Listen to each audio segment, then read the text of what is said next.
What Happens in the Woods is a true crime podcast. We discuss events that are often violent in nature. Listeners' discretion is advised. Welcome to What Happens in the Woods podcast, bonus Halloween episode, with special guests Cristy and Beth from Crimes and Closets.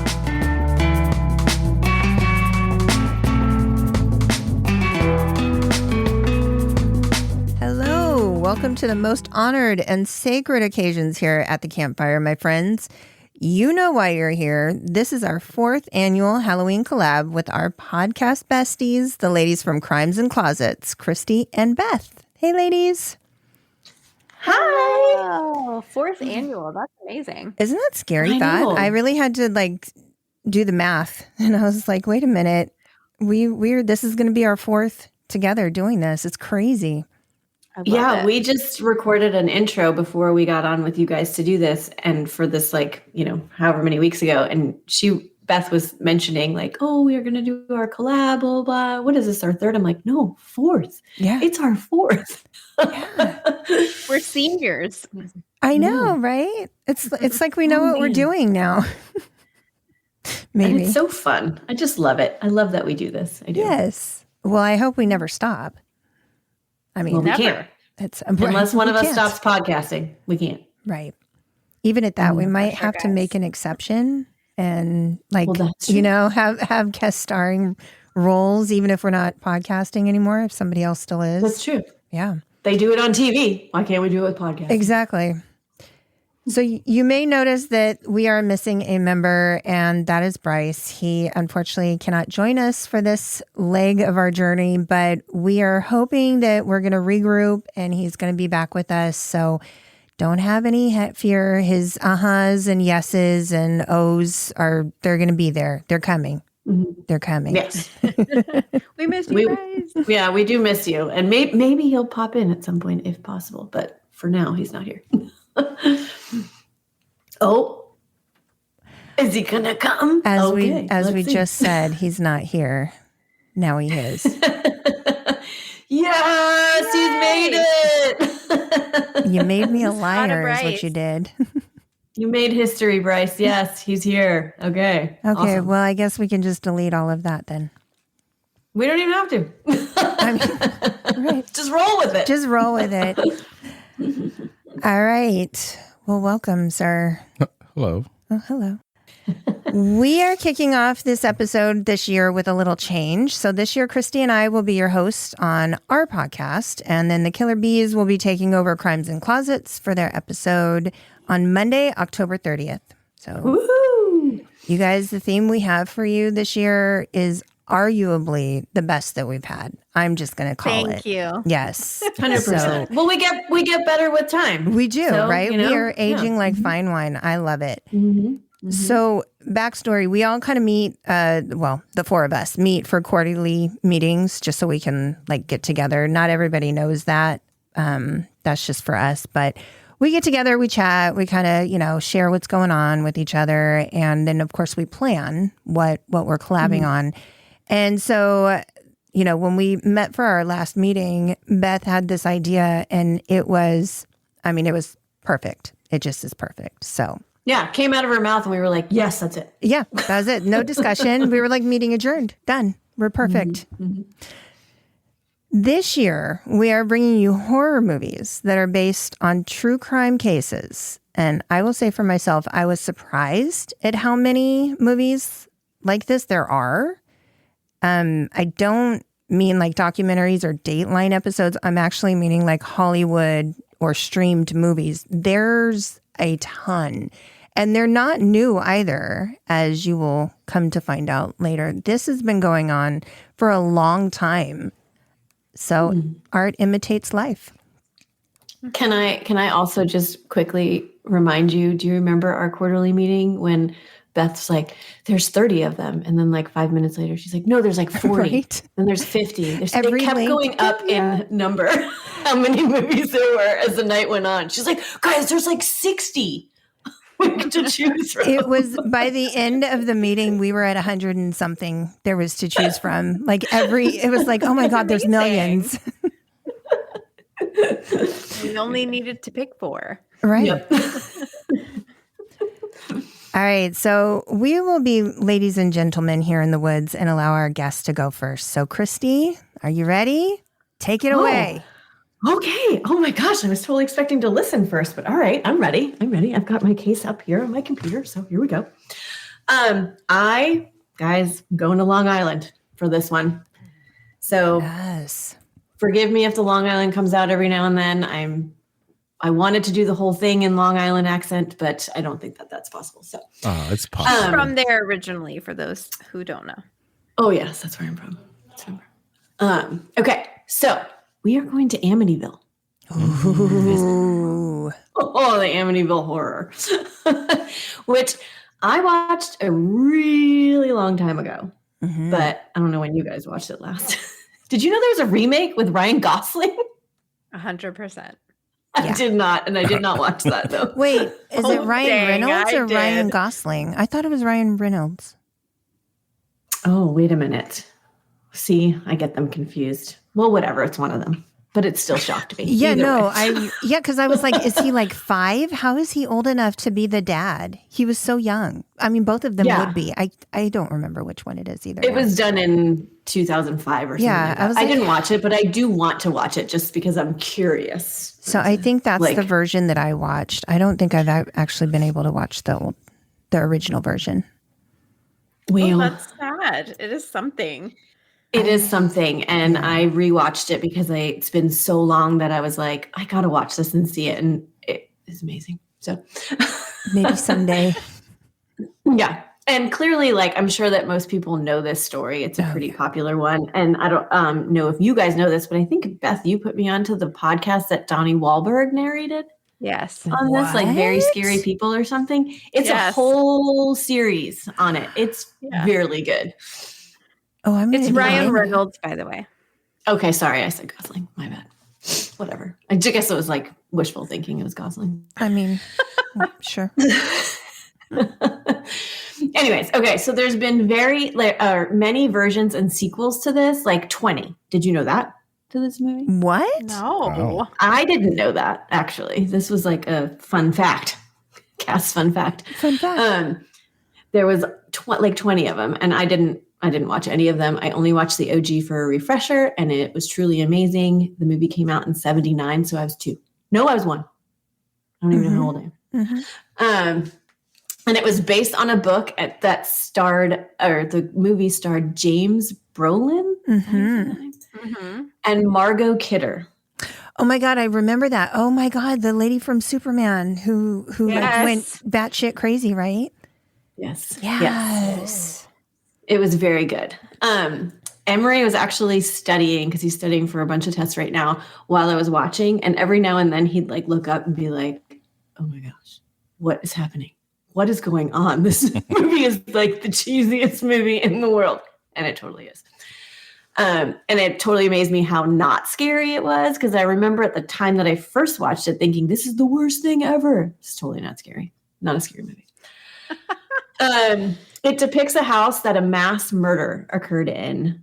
And then when a new family moves in, they experience paranormal activity that's so scary to them that they end up leaving in less than a month's time of living there. That's basically the gist of the movie. They experience such things as it being cold all the time, this dark green / like black slime coming from the toilets and walls, flies filling the room, and then they'd all of a sudden be gone. Members of the clergy would get sick just from being in the home or attempting to warn the family about the home. There's like a pig-like creature with red eyes that would look at them from one of the windows. It was weird. Lord. Oh, that's a hard pass. No, absolutely not. Pig-like Oh. creature? Literally, it would be like a pig face with red eyes, and it was looking out the window at them. Oh my So weird. God. There's also a portal to hell in the basement behind a wall good. that they knock down and find. So of course there it's is. literally quite amazing, guys. I love that you're like, and also nonchalantly, there's a portal to hell. Mhm. Yes, I'm in my basement right now with a fire behind me. Do you think the portal is right there? I don't know. Maybe. Okay. Don't channel Long Island. I won't channel. Okay. So the house that the movie was based on is just under 7 miles from my childhood home. Oh my gosh. This. Yes. I've been past it. The address is 112 Ocean Avenue. There it is. I hear it. Hi, Long Island. Good to see How ya. you doing? How you doing? It's on the south shore of Long Island on a canal. It's considered a Dutch colonial house, and it was built in 1927. And it's a 4,000 square foot house with 5 bedrooms and 3.5 baths with a boathouse. I mean, it sounds wonderful. I also really would just like to interject and say that we have talked about the Amityville house since we've had a podcast from 2020, 2009. How long? I don't even know. Yeah, it's 20. been a long time. And we have talked about this story for so many years. And here you go. I'm like, yeah, but not he got like, arrested. You can not in any real detail, but yeah, it's crazy. It's and honestly, like like low key on the list. Yeah, and I didn't honestly truly know the true story behind it because nobody cared. It was like, there's a movie was out. And so what happened there? And I never cared to look into it until now, clearly. Except when I listened to Donnie Wahlberg's podcast. And it was awesome. I mean, he could read anything. I think that would be fine. Yeah, it was great. It was great. Anyway, so one of the families that lived in this house were the Defeos. They moved into the home around 1965, and they moved from Brooklyn. And in 1974, the Defeos were living a comfy middle-class lifestyle. Ronald Sr. was a car salesman / manager at a dealership owned by his father, and he was married to Louise. They had 5 children. Ronald Jr. was 23. Dawn, who was 18. Allison, who I don't know her age. Nope, she was 13, just kidding. And Mark was 11, and John was 9 years old. So in 1974, those were their ages. It's reported in some places that Ronald Sr. was a bit of a hothead and could be domineering, especially towards his older son, Ron Jr., but it's not really corroborated in many sources. Like most of the time people describe them as a typical family and they were happy and they went to church and whatever, but every now and then somebody has said this about him. So I can't really truly corroborate that. There were no major issues that anyone could see on the outside from the neighborhood. That is until Ron Jr. had started to kind of become a little bit of a bully. He was bullied as a child, slightly overweight at times. And by the time he was a teenager, he had started to lash out against his friends and his family because of this. One time he threatened his father with a gun during an argument. I don't know where he got the gun from, but he had a gun. It was so bad that Louise and Ron had wanted to take him to a psychiatrist to get him help, but Ron Jr. was just so convinced that he didn't need any help that he refused to go to any of the appointments. So by the time he was 17, he was using LSD and heroin and getting himself into trouble, which is unfortunate. Oh, that is very sad. Trying to get him help. I believe at some point he moved out, but things just got kind of worse for him. And so Ron and Louise offered Ron a place to live and a job at the car dealership that Ron worked out. And they offered him a weekly stipend, regardless of how he performed at work that week. So I don't know. Maybe so you have a job, but you don't have to do your job. Right. I'm not so sure that I would do that for my kid. I mean, I love my kids, but I don't know that I could. It feels like it's just, like I said, enabling him to not do anything. But, okay, this is what they did. They're just trying to help him out. That money just went to alcohol and drugs. So, again, not helping out much at all. And, of course, this is also back in a time when mental illness was just kind of sort of ignored. And then you add substance abuse on top of it, and it just becomes a big mess. So Ron and Louise tried to get him help, but I'm sure the stigma of mental illness is what turned Ron Jr. off. And at one point, he was tasked with the job of depositing $20,000 into the bank for the dealership. Why they gave him that job? Why would they do that? Not a good plan.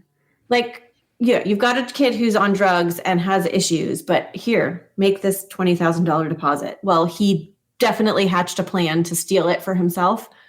And I don't know the full outcome of that, but somehow the police were notified or caught on, and I don't think he was charged with anything, but it was figured out and he did not get that money. On November 13th, 1974, Ron Jr. went to work for the day. Ron Sr. would normally be at work earlier than him, but on this day, he didn't go to work. Jr. would come home or call home multiple times throughout the day and get no answer. After he was finished working, he went to a local bar to meet up with his friends and again would call home a couple times from the bar and get no answer, which seems a little strange to me. Like, why are you so concerned with where your family is or what they're doing at this point? But okay. He decides to leave that bar and go check in at the home with around 6:30 p.m. And not long after that, he runs back into the bar screaming, "You got to help me. I think my mother and father are shot." He went back to the bar? Yeah, where was the bar? How far away? It was like a half mile, I don't know, a few blocks away. There was no phone line? Landline to call from? There's a phone. Yeah. There was a phone. Okay. Yeah. I mean, clearly all of our Choices. radars are up based on what we do right now. Like, why did you run back to the bar? Why didn't you call somebody from the house? But okay. So several of his friends from the bar ran out of the bar and drove to his house. There they found the bodies of his parents and his 4 siblings. Oh my gosh. Mm-hmm. One of the gentlemen who came called the police from the house and stated that there had been a shooting and the entire family was dead. When police arrived, they find the bodies of both the parents and all 4 siblings. They had all been shot in the back while they're sleeping. Allison and Dawn were both shot once in the back of the head. Mark and John were both shot once in their back, and both parents were each shot twice in the back. It seemed as though Louise and one of his sisters, I don't know how they can tell this, honestly, maybe you guys know, but one of Louise's mom and one of the sisters may have been awake while they were shot. So I'm guessing that he shot somebody, they woke up, and then they were shot. But I don't know how police or coroners can tell that. Well, it has to do with how blood does things when you're awake versus not. Okay. Yeah. Well, Like if you get shot and you move. Yeah, or it's different. Or if if they were walking or sitting upright, or maybe they were up and moving towards the sound. They heard the sound of another shot, like and they were up and moving. Yeah, so if they're out of their bed, they're obviously not sleepwalking. Maybe that's how they determine that. That would be the only thing I could think of. Yeah, I know that they were all found in their beds, like on their stomachs. But clearly he could have positioned them. But I don't know. Maybe, there wasn't a whole lot of detail in all this. But anyway. Maybe there is a way. I don't know. Yeah. I don't know either. Ron Jr. was at home and almost inconsolable when the police arrived, and he started rambling on about how he thinks his family was targeted by the mob, and a man named Louis Fellini was a mob hitman who did it. It's always the Fellinis. Were there ties that the family had to the mob? Okay, so this specific man, Fellini, had lived with them for a short time, and Ron is saying he knew where my father stashed the cash. Stashed the cash. And precious gems. Do you guys have precious gems laying around? Oh my God. I'll never tell. Okay. Yeah. And I'm just assuming that this guy is just known to have mob ties, and that's why he's saying it. But that's their tie, is that he lived with them for a short time. But I don't know why or how they knew him and why he did that. But anyways. Interesting. But there were a few inconsistencies with his story, so they just kept questioning him. And they also investigated this Louis Fellini and discovered that he was actually out of the state. And so he wouldn't have been able to commit the murders at the time that they happened. After Ron was questioned, they searched the house and found boxes of bullets that matched the caliber that was found in the bodies. Police questioned his friends, and they told them that he was a gun fanatic, and they started to kind of connect the pieces to Ron. So they go back to the station where Ron had fallen asleep after his questioning, and they wake him up and they immediately read him his rights. And he's like, it was Fellini. It wasn't me. I don't know what you're talking about. He woke me up in the middle of the night, forced me to watch him kill my entire family. And then he got rid of the gun in a sewer in Brooklyn. Yeah, so that's what mobsters do. So at first he doesn't know anything about how they got shot, but then all of a sudden now he woke me up in the middle of the night and made me watch. He went all day without. Yeah. Did he block it out? Yeah. Like, what's his story? Exactly. Well, there is no story. Oh. Like, he's just like now like making stuff up, but then it doesn't make any sense because it's like, well, he went to work and he was there, and they know that what time they were killed based on, I'm sure, like how long the bodies were there, rigor mortis, all that kind of stuff. So eventually they keep questioning him and he's like, okay, fine. I did it. I murdered my entire family.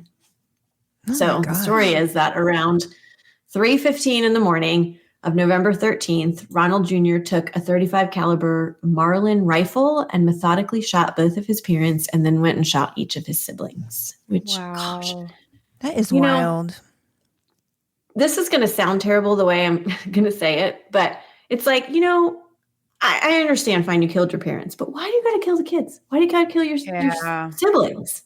100%. I don't understand why he killed his parents either. But I think, if I'm thinking about this, I'm like, what? But why the siblings? Honestly, I think because you want to absolve yourself from guilt and you don't want to acknowledge that you have affected the other children.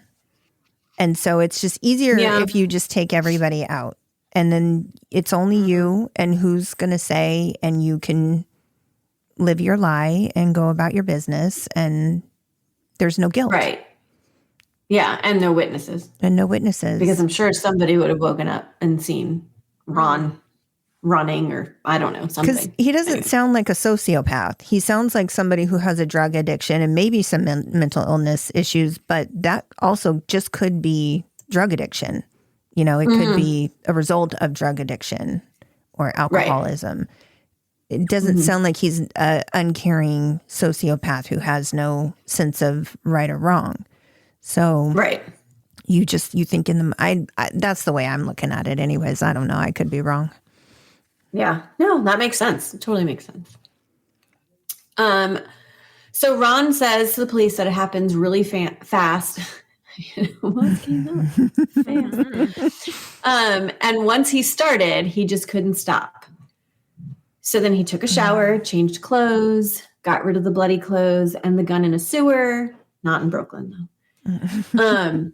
And the gun was eventually found in the Amityville Creek, which connects to the sewers that he says he got rid of them from. Ronald Defeo Jr. went to trial for the murders on October 14th, 1975. His lawyer tried to use the insanity defense because he said he had heard voices telling him to kill his family, but the prosecution argued that he was just a typical drug user with mental illness, and he was totally aware of what he was doing at the time. He was convicted of 6 counts of second-degree murder and sentenced to 6 concurrent sentences of 25 years to life. He spent the rest of his life in a prison in upstate New York. He was denied parole each time he was up for it. In the 1990s, he attempted to get a new trial because then he stated that Dawn, his sister, was the one that killed everyone, and he walked in on it and then killed her fighting for the gun. Oh, my gosh. Why wouldn't you have said that in the first place then if that's what happened? Yeah, tell me about it. 20 years later. Right. Yeah. No one believed this, and he was not granted a new trial, and he died at the age of 69 on March 12th, 2021. So he didn't die not too long ago. Wow. Yeah. And his cause of death was never released. That's why how he Natural died. causes, most likely. Yes. Right. So a year after the murders. Okay, so this is where the movie comes into play. The murders happened in this house, but that's not what the movie's about. The movie's about the paranormal activity that happened. So a year after the murders, the house was put on the market. On December 18th, 1975, Kathy and George Lutz moved into the house. George was the vice president and treasurer of a surveying firm in Syosset, New York. They moved in with Kathy's 3 children from a previous marriage, Christopher, Daniel, and Melissa. They purchased the house for $80,000, which was well below market value because of the murders that had occurred in the house. Really? The day they moved in, they had a priest come in to bless their home, and I'm guessing this is their version of saging. It is a traditional way of saging. Yes, it is. Yes. For Catholics. Mm-hmm. Holy saging. Yeah. Mm-hmm. The Lutzes claim that after that, the priest called them and told them while he was there, he heard a voice telling him to get out and they should stay out of the second floor bedroom and not to use it as a bedroom or let anyone sleep in it. He didn't They say would that later while find out he was there? Like, why wouldn't you say that while you're there? Like, hey, like Whoopi Goldberg in Ghost. Girl, you in danger. Right. Like, you in danger, people. Yeah. You in danger, girl. You in danger, girl. Sorry. Yeah. It was like, why did he I don't understand. I mean, in the movie, it shows that he came and the family wasn't there when he was there, but so I don't know if that's actually what happened. Oh, maybe. But okay. anyways. Anyway. Okay, so they would later find out that this bedroom was Ron's bedroom, the one who committed the murders. Oh. The family then claimed to have experienced many instances of paranormal activity. George claimed that he would wake up at 3:15 every day, the time that all the murders occurred. They would smell strange odors, and there would be green slime on the walls and a gelatinous drops on the carpet, which is so strange. Sounds like a plumbing problem. I mean, yeah, tell me. Gosh, gross. Yeah. There were cold spots in the house, and they also did claim they saw a pig-like creature, because I thought that was just an embellishment in the movie, but they did claim there was a pig-like creature with red eyes in the window when they were outside. Oh, wow. Okay. that's crazy. Kathy and one of the kids were said to have levitated in their beds, and they would also randomly, or actually Kathy would turn into this old 90-year-old woman. He would see an old 90-year-old woman when he looked at her. What? Ew. Yeah. Okay. So it became so intense that the family would get up and leave the home on January 14th, 1976, after 28 days of living there. And they never looked back. What? Yeah. That's insane. So they sent movers to I know, only 28 days. So this family actually did do this. They sent movers to get their belongings. They would sell things off in the home that they didn't want and didn't care about. Police gave the Lutzes lie detector tests, and they always passed them. They said the children would corroborate their stories. In March of 1976, the couple got a contract from a group who had written a book about the house and their experience, one of which was the attorney for Ron Defeo Jr.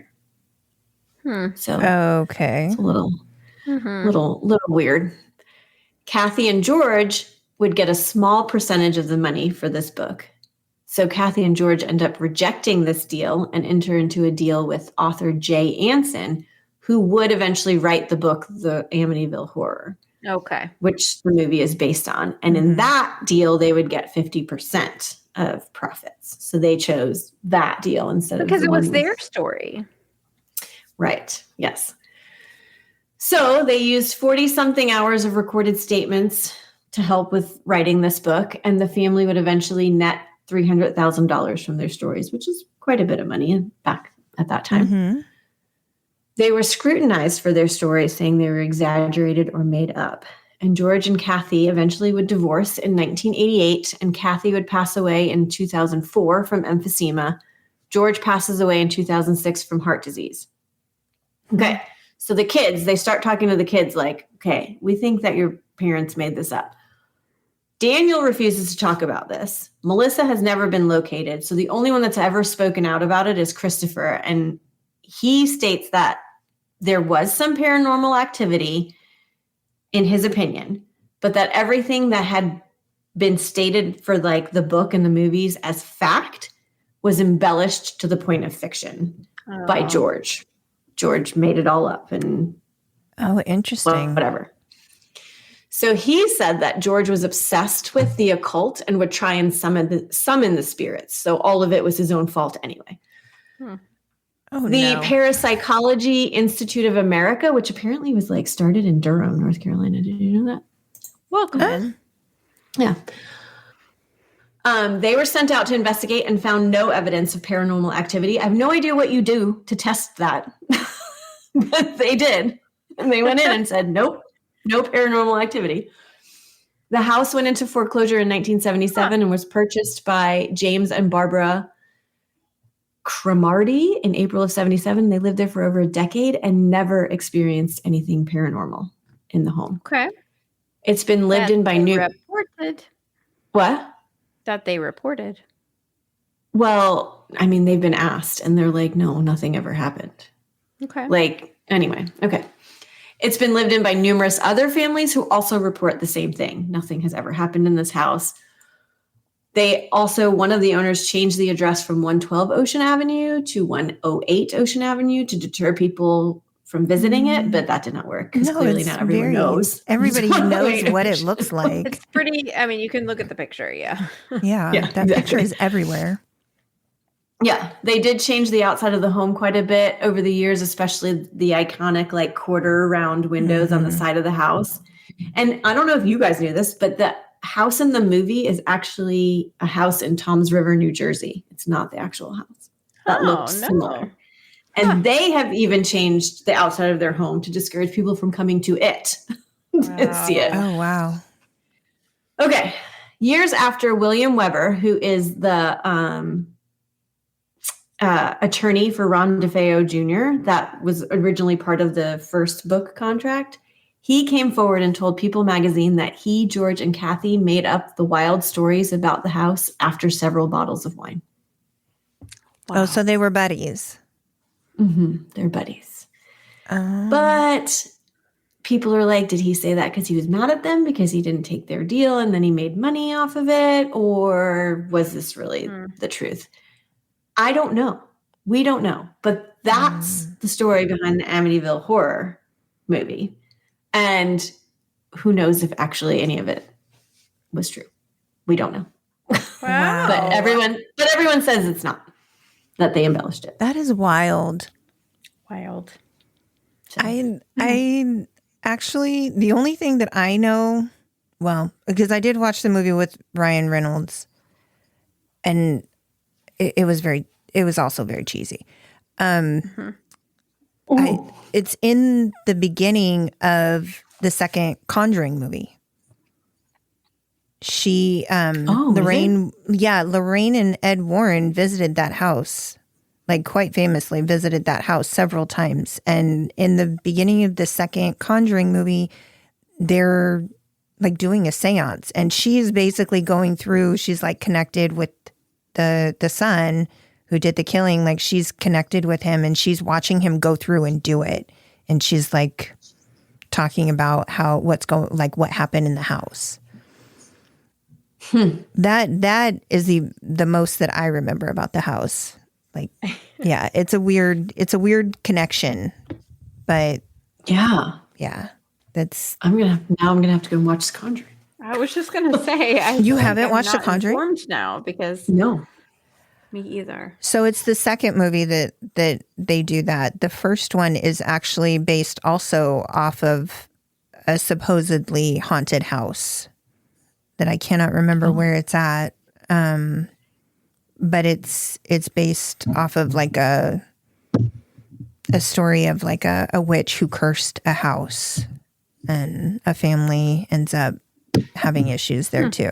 So they're very creepy movies. They're very well done, but they're very creepy.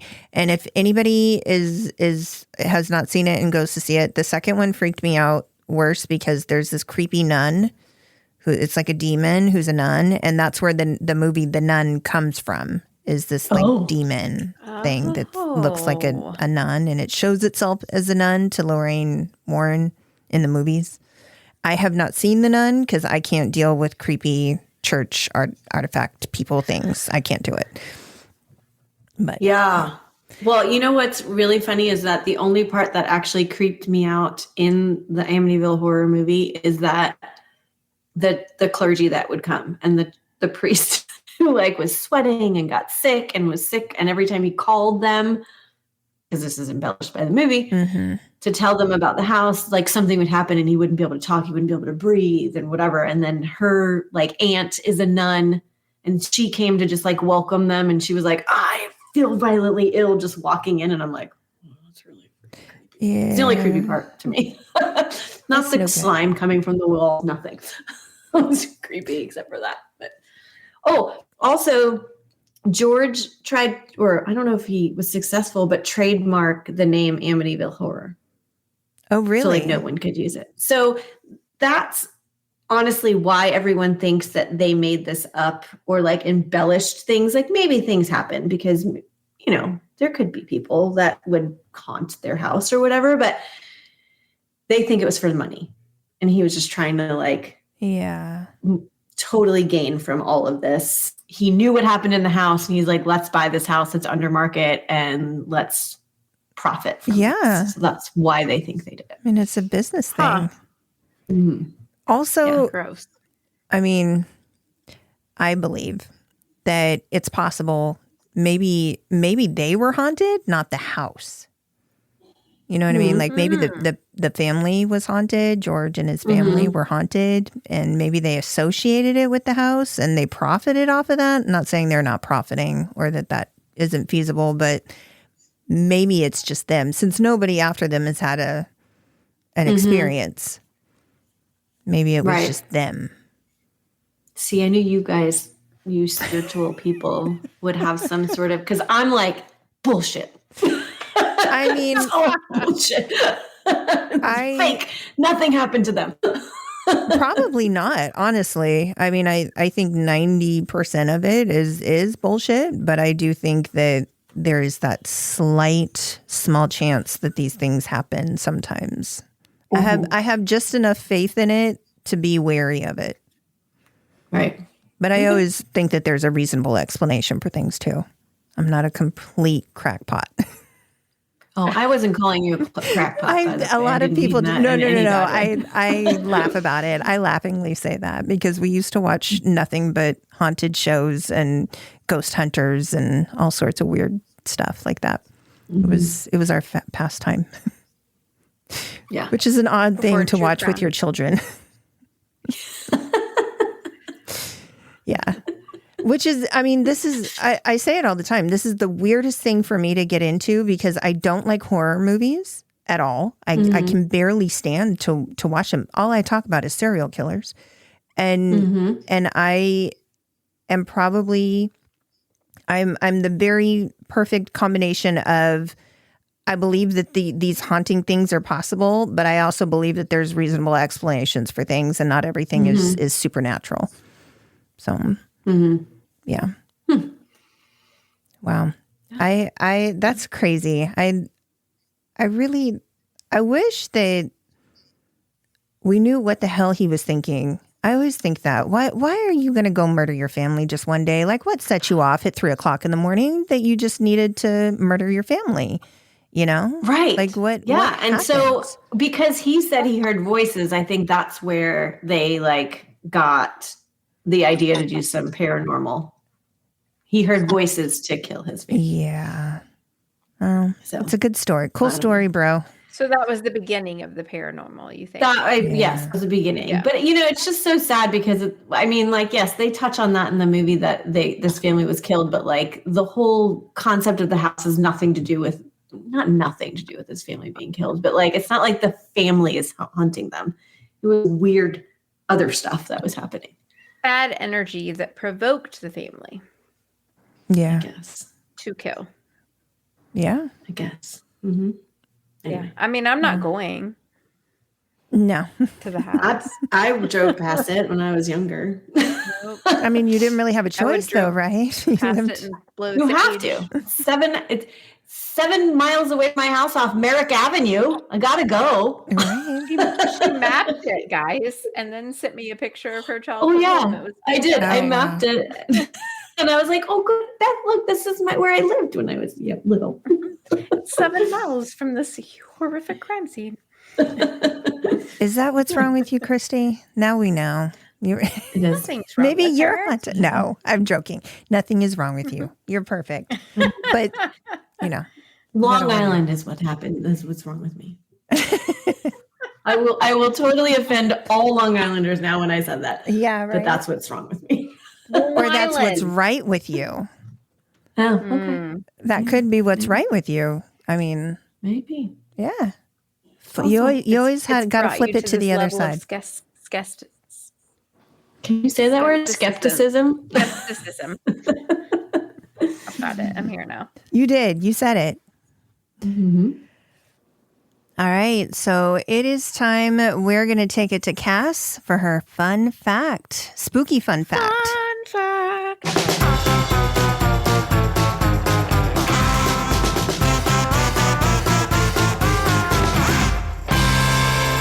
Hi. Welcome back to the fun fact. Yes. Hi, everyone. Hello. Okay. So, let's see here. What have I got today? So, mummies. Do we like mummies? Do we hate mummies? I like them. Well, they're in a lot of dirty cloths, so. Okay, that's true. They are. But you guys kind of know how mummies exist, right? Like they kind of like come about by they like dry out soft tissue, halting decomposition. Ancient Egyptians used to use a lot of salt, that kind of stuff, to dry out the mummies, right? Mm-hmm. Okay. Usually the skin was somehow left intact, right? Mm-hmm. What do we have? Okay, how do I explain this? How do I do this? Mummies have skin, right? Mm-hmm. We have skin, right? Mm-hmm. Are we following? Yeah. I'm following. We're following you, I think, at least. Okay, everyone has skin, right? Uh-huh. On our hands, what do our hands have? On our fingers specifically, that is unique to every person. Fingerprints? Yes. And mummies, in fact, can keep their fingerprints. Oh. Really? It just dries up and it just stays? Yes. Like the pattern of it? Ooh. Yes. Oh, interesting. Yeah. So we could take fingerprints from mummies from like 3,000 years ago. If you so wanted to. Wow. That is amazing. We could plant their fingerprints at a scene. Yes. Yes. Oh my we God. absolutely could. We've just like that's a Scooby-Doo episode. Just get your hands on a mummy hand. Hey, You're there's mummies clean at the museums all the time. Right. Just break in. Yeah, I mean, mummies are actually really interesting. Like Victorians, I think it was Victorians, they would like grind up mummies and like use it as medicine and stuff. Oh yeah. And paint pigment, like crazy stuff with mummies. I'm just saying. Wow. That's really fascinating, actually, just because you just would think, I don't know. I guess I didn't realize that their skin stayed intact underneath it. I don't know why. It just wasn't something that ever entered my mind. So it becomes like just leathery, like a leathery type thing. Or no? From what I Am I understand, making I that think it does get kind of a leathery situation and Yeah. it does depress into the skull and it looks like a mummy and it's all, weird. But yeah. Is that the technical term? Yes. Wow. It's the technical term. Yes. Cass only speaks in technical terms. Yes. Yes. That is amazing. Yeah. Wow. That's a crazy Is fact. going to that's now fact. have. She has a new avenue for crime now. Mm-hmm. Yeah. Yeah. Don't follow that advice, people. We are You know not. what's funny? We're People not always say, negligible. because we have we have a true crime podcast, and so people are always like, "Oh, you guys could commit the perfect crime, right?" Do you get that, Cristy? Well, no. Emery constantly says that you and I are doing a extensive research project.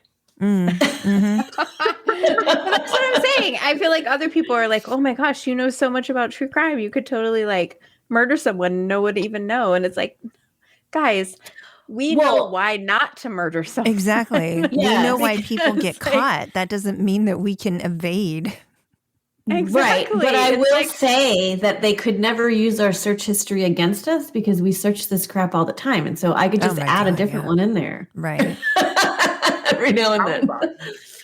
Like how to steal a mummy fingers. Right.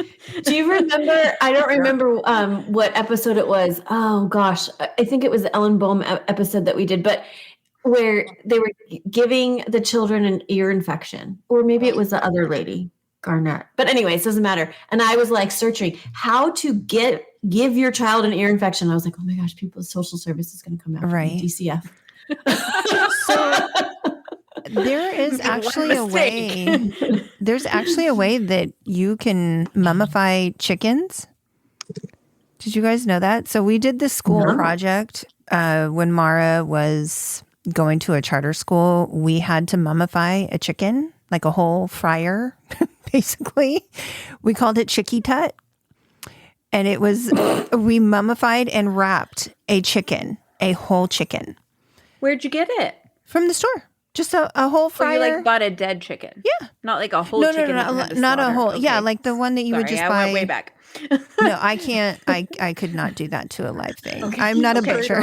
Like, here, we're going to murder this chicken. We're going to mummify it. I mean, school project. It's a whole thing. This was a really progressive charter school and I had questions.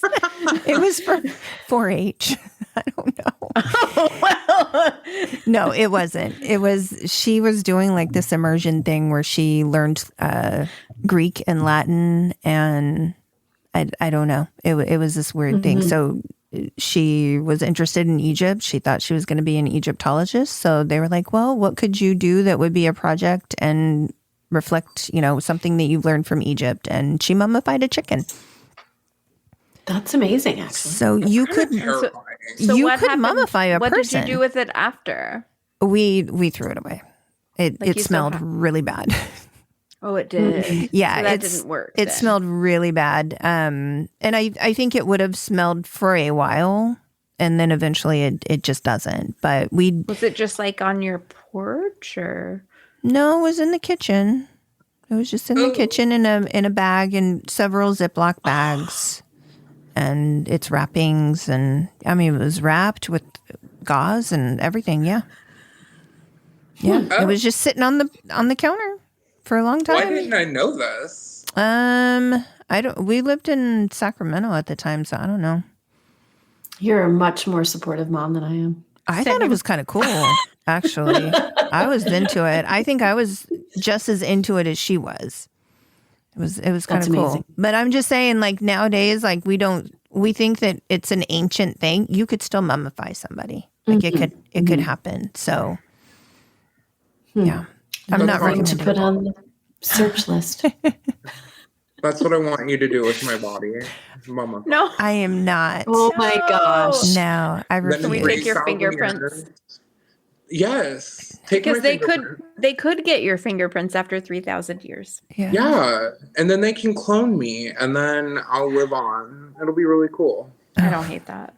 You should live on. I should. Of all people. Yeah. Like, I'm of my generation. 100%. Who else would be able to give us fun facts? You could be no one. You could be the complete centuries-long person for the fun facts. Oh my God. And then I could be like, did you know in like 2023 we had like stuff? I don't know. It's just the first thing. Stuff. That's the first thing that came to mind. We had stuff. We had stuff. We had TikTok. It was crazy. Yeah, you just had to be there.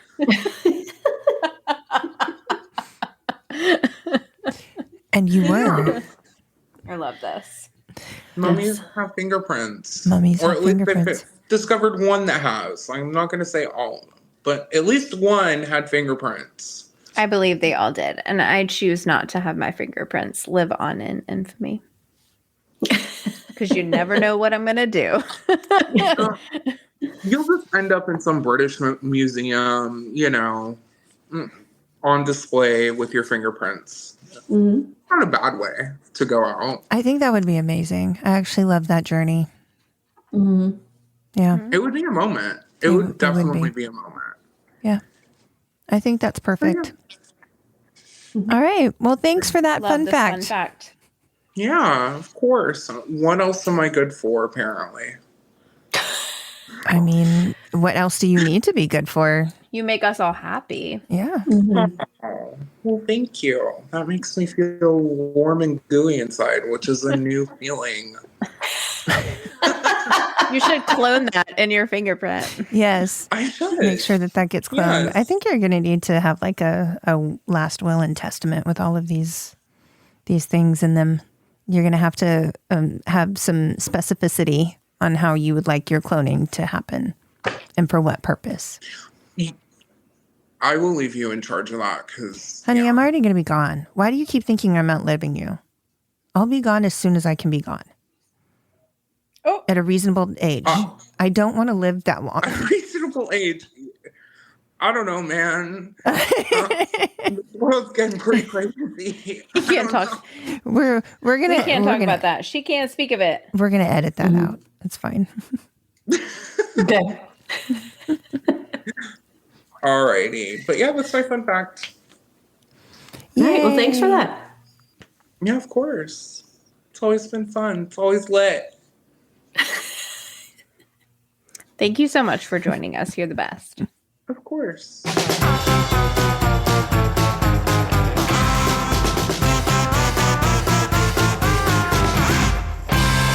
right. Well, for my horror movie, I chose something that I had never seen or heard of before. And this was not my first choice. My first choice turned out to be a complete lie. It was completely fabricated, not a real thing. And I was very disappointed. But this is a case from our friends down under in Australia. Talking about all the crazy stuff down there. This movie is titled Wolf Creek, which was released in 2005. It also has 2 sequels, one of which will be released in 2024. And there's also a mini series with the same title that I think had 2 seasons. I've literally never heard of it. I never heard of it either, right? The Rotten Tomatoes rating is sitting at 54% on the tomato meter and 49% in the audience score. It was also nominated for several awards, including Best Horror Film in 2005. And it had won 3 in various categories, not that category. Wolf Creek, huh? Wolf Creek. Okay, I'm writing this down. So I only watched the first movie. It was so gory. I just couldn't. I could barely stand it, which is odd because of what I discuss on a weekly basis. So disclaimer: I cannot speak to the franchise or the miniseries or anything. This movie is based on a serial killer from a remote area near. It's called Belanglo State Forest in New South Wales, Australia. And of course, the movie takes a complete divert from what happened to, from what actually happened to make it a little more interesting. The story, though, the cases are completely just equally as gory. One of the descriptions I read likened it to, quote, the Texas Chainsaw Massacre set in the Outback, end quote. And I think that's actually perfect. Oh, so gross. Yeah. In this movie, there are 3 friends that set out into Wolf Creek National Park to backpack and to view a crater that's in, from a meteor that's in the Outback. And the friends get out to this crater. They see this amazing, phenomena, and they're just high on life. It's great. And then, unfortunately, when they get back to their car, that was a very hasty purchase just for this trip, it won't start. So they make camp in their car for the night, and they hope that they're going to find some help the next day. And in the middle of the night, they are come upon by a seemingly angel of mercy. His name is Mick Taylor. He offers to take them back to his home, which I will add is part of an abandoned mine shaft or something. And then he helps them out, so he's going to help them out so they can get back into civilization. And of course, this is where it all goes south for our friends. They are drugged. One of them is tortured before being killed. Another escapes but is found and killed. And the third is the lone survivor after being nailed to a crucifix in the mine shaft. What? Yeah. Our psychopathic killer, Mick Taylor, is never caught and brought to justice in this first movie. And apparently, since they're making a third that's coming out, he has still not been caught. Okay. Yeah. In real life, the movies are based off of convicted serial killer Ivan Milat, who was nicknamed the Backpacker Murderer by the press. Milat was found to be responsible for the deaths of 7 people, 2 men and 5 women. Yeah, from 1989 to 1992. He has never admitted to any of the crimes that he was convicted of. So on September 19th, 1992, the first victims found were Joanna Walters and Caroline Clark, ages 22 and 21 respectively. They were found by 2 runners taking part in something called orienteering. So fun fact, have you guys ever heard of this? Orienteering. Mm-mm. Okay, I couldn't figure out what the heck this was. So the basic definition is the sport of navigation using a highly detailed map. So basically you're given a starting point, a map that will get you, it's a topographical map, and you get a compass and this map and whatever supplies you need, and you take off to find the next check-in point that will have your next map. And it's a sport. So it's a marathon like kind of thing. The Amazing Race? I mean, was basically. just thinking The Amazing Race. But you could die. Yeah. Like Right. Oh, but you could die. But not as fun. Hunger Games and The Amazing Hunger Race. Games meets The Amazing Race, yes. Okay. But it is a thing. It's a sport. So it's called orienteering. I thought it was an Australian made-up word. It's not. So law enforcement comes in. They do a sweep of the area after these 2 runners, report that they found these bodies. They don't find anything else at this time that would lead to other victims.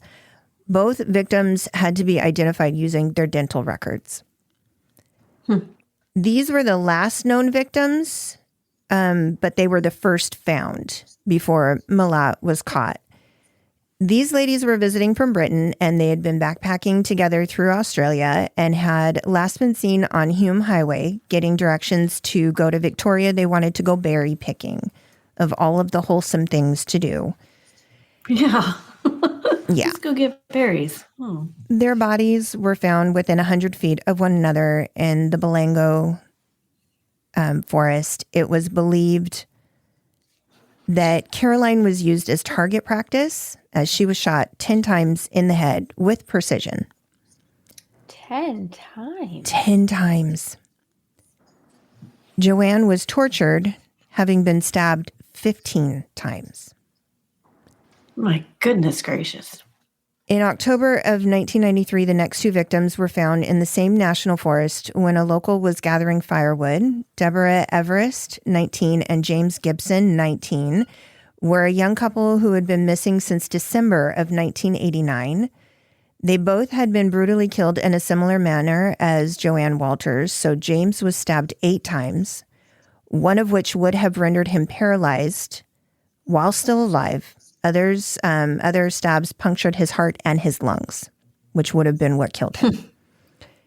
Deborah had been stabbed once in her back, but her cause of death was deemed to be from skull fractures. There were stab marks on her forehead, but her skull was cracked in multiple areas. Her jaw was broken and completely dislocated. It was brutal. My goodness. Yeah. Authorities thought it was really odd to find the bodies there in this area, as a camera and a backpack belonging to James had been found in an area about 75 miles north of where the national forest is, right after they disappeared in 1989. So they found these items, but had no trace of them until 4 years later. The last victims found were in November of 1993 during a police sweep of the forest along fire brush sweeping so that, they could alleviate fire issues. 3 victims were found in close range together. They were all... Oh, are you guys still there? Mm-hmm. Okay. So 3 victims were found in very close range together. All of them were from Germany. However, they were not all connected to one another. So one victim was, and I apologize for these names. I listened to them on Google to try to pronounce them. I'm going to have a hard time. So the first victim was Simone Schmidl, age 21. She had been reported missing after last being seen in Sydney in January of 1991. She unfortunately was found to have been tortured, just like the other victims, and she was repeatedly stabbed almost exactly like James Gibson had been, being stabbed once in the spine and paralyzed, and then other stabs. In the shallow grave, they found clothing that were not hers, which quickly led them to finding 2 more victims just 3 days later on November 4th. And this was Gabor Newsgauer, age 21, and his girlfriend Anja Habschied. Wow. I know. Those are some names. They are, and I feel bad because I'm sure they're beautiful and I'm saying them horribly.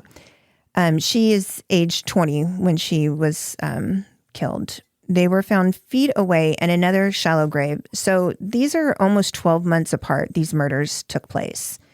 So he definitely was a person who went back to his safe spot, basically. He was able to dump and not fear being found.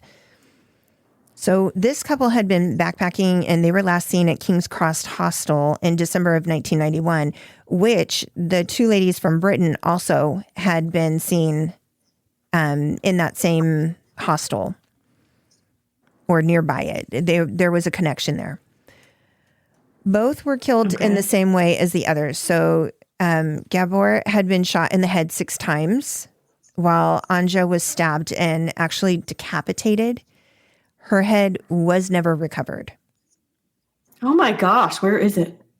Yeah. I mean, it's right. Who knows? It's the outback. God only knows. Oh, Yikes. gosh. The dingoes. The dingoes. So how was Milat brought to justice? You might be asking at this point. So news was spread far and wide, and in November of 1993, a United Kingdom resident contacted police in New South Wales that he may have escaped the killer that they were looking for in January of 1990 while he had been in the area backpacking. So Paul Onions relayed that he had made a police report about this attempted kidnapping while he was in the area. He was picked up by a man who gave his name as Bill, and Paul was just hitchhiking, getting to the next place.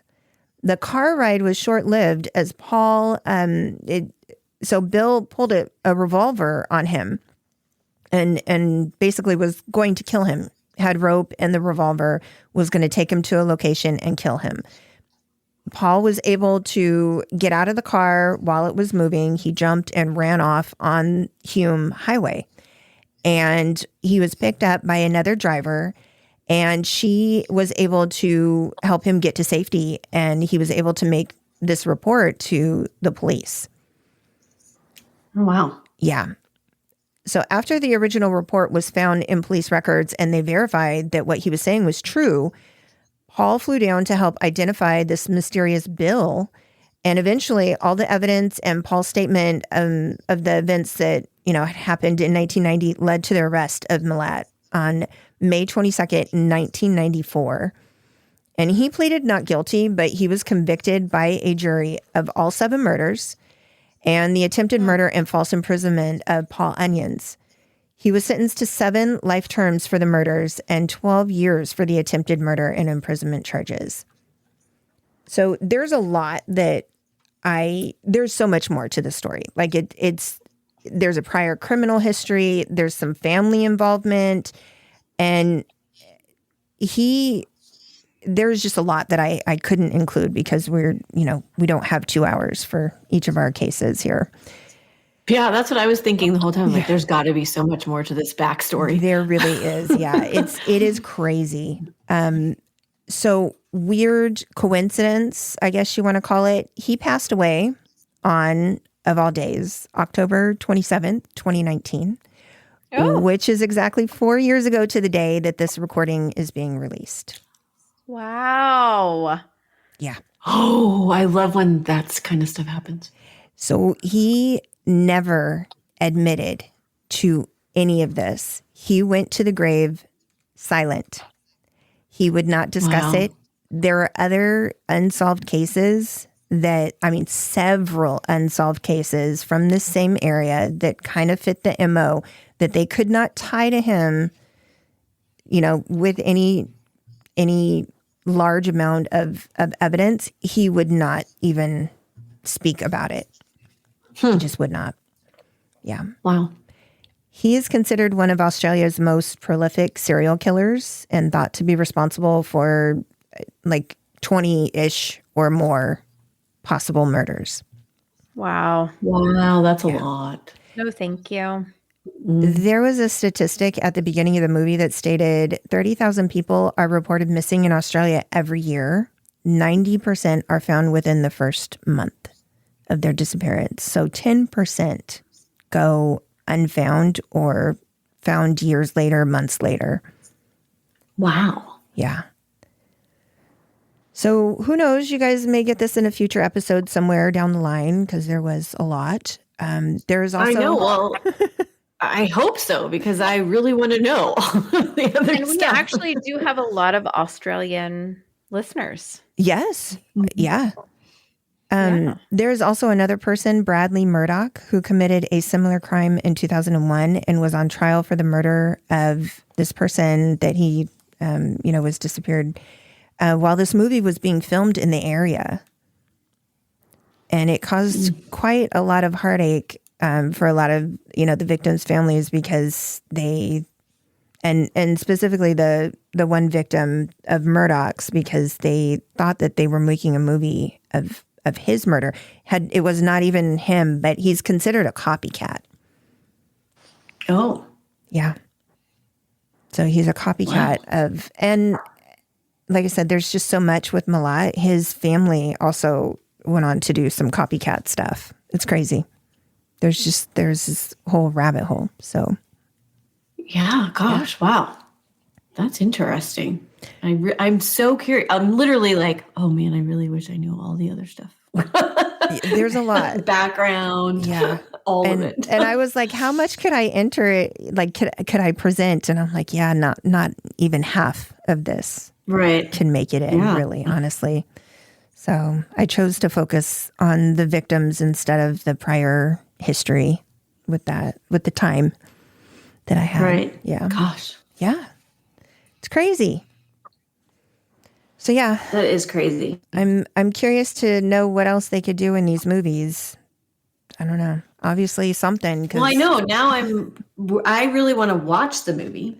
And I kind of want to watch the series. Well, I don't know about the series. I know the first movie is just on Prime Video for free. So you don't even have to pay to watch it. Sweet. I don't know about the second one, but I know the first one is. Good to know. Yeah. And that's what I will be doing tomorrow. Okay, well, you have fun with that because I was pretty grossed out. Yeah. It's spooky season. It is spooky season. I stick to my usuals. I have a few movies that I can watch. Scream being one of them. That's about it. Well, we'll see you that's Monday. Good. Yep. Well, spoiler. Well, because for me, Scream is just fake. Yeah. It always has been to me until now.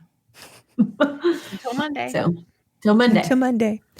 And then it becomes real. Right. Which ties us in So we're going to wrap up our episode here, but remember there's a part 2. Don't miss out on Beth and Brice discussing their chosen movies on Crimes and Closets feed. That episode is going to drop on Monday, October 30th, one day before Halloween. And if you are not following our friends, Beth and Cristy, I don't know what the hell's wrong with you. Get to going. You don't want to miss this special episode or anything else from these ladies. So how can we find you, ladies? Everywhere. On Instagram, Crimes and Closets, Instagram, Crimes and Closets, Facebook, Crimes and Closets podcast, all the things. YouTube. Oh, yeah, YouTube too. You're on the tubes. Mm-hmm. Yeah. Yep. Anywhere you guys find us, you can find them. We're happy to have you. Thank you so much. Welcome in. Yay. Stay out of the wood and stay out of the woods and in your closets. Yes. Yes. It is spooky season. We need everybody to be safe and fun for Halloween. And like you guys always say, the world is scary. People suck. Hide in your closets. And stay out of the damn woods. Stay out of the woods. All right. Thanks, everybody. Bye.